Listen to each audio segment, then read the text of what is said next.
Alors, comment lancer un business qui génère 6 chiffres ou plus par an? C'est la question à laquelle on répond dans cette vidéo, car beaucoup de personnes qui lancent un business en ligne ou qui lancent un business tout simplement aspirent à générer au moins 10 000 euros par mois, car c'est la plupart du temps le double, le triple du salaire que quelqu'un employé la plupart du temps reçoit. Donc 10 000 euros, c'est un peu comme la marque de ok, j'ai un vrai business qui me génère des revenus de façon récurrente, c'est vraiment un business qui peut me permettre de me licencier, de vraiment le faire à temps plein. C'est une marque que beaucoup d'entrepreneurs aspirent à y arriver. Et comment est-ce qu'on fait pour y arriver? Quelle est la façon la plus intelligente d'y arriver? Intelligente mais pas forcément facile ou rapide. C'est une question que je reçois énormément, très souvent, et la réponse va un peu être inspirée de Abraham Lincoln, qui avait dit que si on me donne 8 heures pour couper un arbre, je vais prendre 3 quarts du temps pour premièrement limer ma hache. Et si c'est pareil, si on sait que le but c'est de générer 10 000 euros par mois de façon récurrente avec un business en ligne, on ne doit pas tant au départ vouloir trouver quelle est la stratégie, quel est le business qu'on va vouloir lancer, commencer à passer à l'action immédiatement, pas du tout. Car si on le fait, forcément, on va se heurter à des challenges, à des manquements, à des limites, on finira par abandonner. C'est la raison pour laquelle 95% des business qui sont lancés échouent dans les années qui viennent, parce que forcément, ceux qui les lancent n'ont pas forcément la fortitude, n'ont pas forcément le mindset nécessaire pour réussir sur le long terme.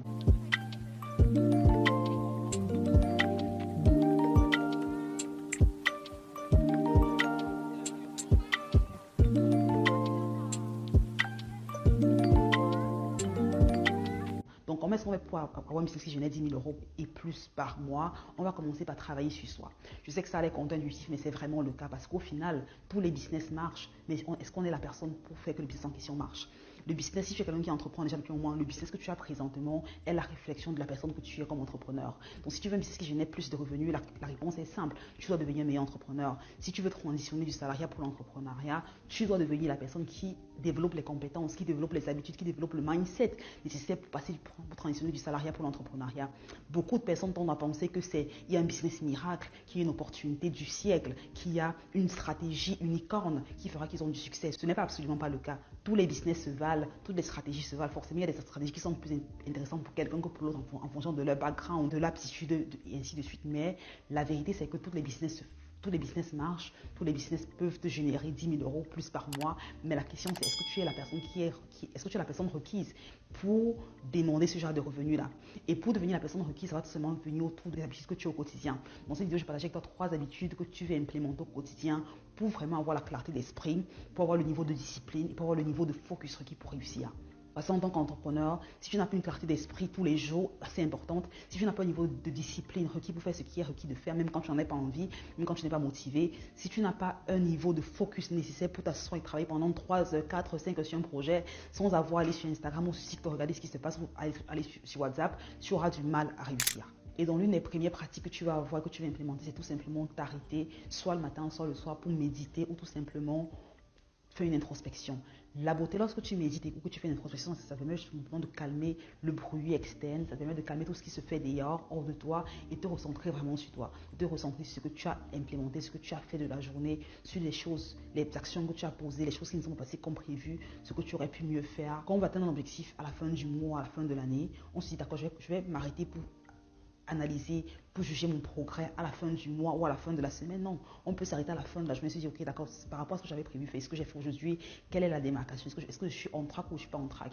Qu'est-ce que j'aurais pu mieux faire? Cette situation, par exemple, m'a irrité. Comment est-ce que je peux faire pour que la prochaine fois, je me comporte d'une façon plus posée, meilleure par rapport à ce que j'ai fait aujourd'hui? Lorsqu'on s'arrête pour avoir cette introspection-là, au fur et à mesure, on progresse rapidement. Car si tu t'améliores d'1% par jour, à la fin de l'année, tu t'es amélioré littéralement de 365%, ce qui te rendra clairement quelqu'un de totalement différent. Et souvent, à la page, on s'arrête à la fin de l'année, c'est la nouvelle année, quels sont mes objectifs, quelle est ma vision pour la prochaine année? On a la vision au début d'année et on la reconsidère à la fin de l'année d'après. Forcément, rien ne s'est passé.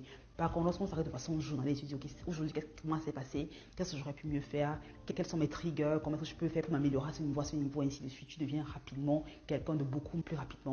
La seconde habitude que tu vas avoir, c'est tout simplement faire une activité physique au moins tous les jours. Ça veut dire au moins 30 minutes d'activité physique tous les jours. Et je sais qu'il y en a qui vont me dire, mais Julie, c'est trop, 30 minutes tous les jours, c'est juste pas possible. Mais forcément, c'est possible. Ça peut être de la marche, ça peut être de la course, ça peut être aller en salle de sport. Vraiment, l'être humain initialement a été créé, façonné pour avoir une activité physique constante. C'est la raison pour laquelle on est né dans les forêts, l'être humain, l'homme chassait pour pouvoir se nourrir. Il y a quelques années de ça, au temps des temps. Et malheureusement, aujourd'hui, on a une vie tellement sédentaire. On se lève le matin, on entre dans la voiture, on va dans les transports en commun, on va au boulot, on rentre le soir, forcément pareil, on s'assoit devant son truc pendant 8 heures, devant son bureau pendant 8 heures, 10 heures, et puis on rentre le soir en voiture ou en transport en commun encore une fois, on s'assoit devant la télé avec madame pendant jusque 23 heures, minuit, après on va se coucher, ou des fois on travaille même sur un projet, mais encore ici on est assis, et du coup forcément il y en a qui passent des fois des semaines comme ça, ou peut-être si juste le dimanche, ils vont aller courir un tout petit peu, mais ils n'ont pas forcément une activité physique régulière. Il faut plus que 3 heures ou 2 heures par semaine pour avoir une activité physique bonne. Dans l'idée, c'est vraiment de trouver 30 minutes, 20-30 minutes par jour pendant lesquelles on peut faire du sport et assez intense parce que honnêtement, lorsqu'on se pousse physiquement, ça permet qu'on ait une clarté mentale plus importante, ça permet qu'on ait également une créativité décuplée lorsqu'on fait une activité physique constante. Donc, tu veux non seulement t'arrêter pour faire une introspection et te faire un self-assessment, te demander, ok, par rapport à la vision que j'ai, est-ce que je suis en track ou je ne suis pas en track? Si je ne suis pas en track, qu'est-ce qui m'a fait dévier de mon objectif? Quelles sont les habitudes que je dois mettre en place pour que ça ne se répète plus? Qu'est-ce que je dois changer à ma routine pour être sûr que la semaine prochaine ou demain, je réussis à atteindre mon track? C'est très important parce que personne ne viendra le faire pour toi. Personne ne viendra te dire, écoute, lève-toi pour faire ceci ou lève-toi pour faire cela. Non, tu es un adulte maintenant. Tu dois t'autodiscipliner. Tu dois pouvoir te manager. Tu dois pouvoir te self-coacher. Te dire, ok, d'accord, j'ai dit que je dois le faire aujourd'hui, je me lève et je le fais, indépendamment de comment je me sens. Ce qui m'amène ici à la quatrième habitude, qui est tout simplement avoir dans ton calendrier un temps qui est bloqué pour ce qui est important pour toi. Lorsque tu as une vision de ce que tu veux créer, de ce que tu veux accomplir, beaucoup de personnes te disent, ok, je vais y arriver, mais forcément, ils ne créent pas du temps pour que leur objectif devienne une priorité pour eux. Donc, ce que je t'invite à faire, c'est littéralement te dire, ok, je vais déterminer un moment de la journée, ça peut être le matin au réveil ou ça peut être le soir. Et je me dis que je prends 2 à 3 heures tous les jours pendant lesquelles je travaille sur l'objectif en question. Indépendamment que je me sente fatiguée, qu'il fasse froid, qu'il fasse trop chaud, qu'il neige, qu'il vente. Et si je sais que j'ai ces 3 heures-là qui sont dédiées à ma vision, ces 3 heures que je dédie à mon futur, ces 3 heures que je dédie à faire quelque chose que mon futur moi me remerciera d'avoir fait. C'est très important parce que le temps, dis-toi bien que le temps, tu n'en auras jamais plus. Et tu vas te rendre compte probablement au fur et à mesure que les années passent, tu as l'impression que tu as de moins en moins de temps. Et souvent on se dit, ok, j'aurai le temps demain pour le faire, j'aurai le temps après pour le faire, j'aurai le temps le mois prochain. La vérité, c'est que tu n'auras pas plus de temps maintenant que dans 3 ans. La probabilité, c'est que tu auras moins de temps dans 3 ans que maintenant.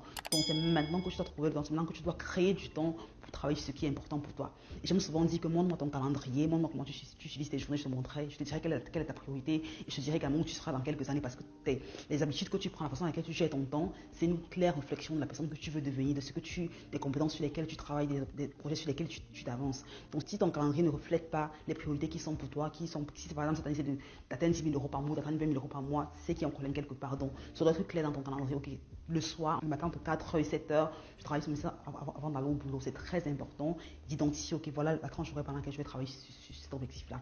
Et je te garantis qu'en implémentant ces 4 stratégies, rien que ces 4 stratégies-ci, et forcément en identifiant un business qui est profitable, dans lequel tu peux te lancer, il n'y a pas de raison que tu ne génères pas 10 000 euros et même plus à la fin de cette année. Si tu te demandes maintenant quel business lancer, je ne sais pas trop dans quoi me lancer, je suis à CNDC, je t'invite fortement à regarder la masterclass que j'ai dans la bio. Et dans la masterclass, je fais une comparaison des différents business models les plus en demande. Maintenant, je te demande littéralement lequel tu devrais idéalement lancer, qui te correspond à ton profil d'investisseur et en termes de retour sur investissement que tu pourras également avoir au bout de 3 mois, 6 mois, 12 mois en lançant un business en question. Donc, regarde la masterclass, je viens dans la bio, mais c'est la vidéo jusqu'à la fin. Bon, toi, ce n'est pas encore le cas. Et like la vidéo pour plus de contenu comme celui-ci. Bye bye.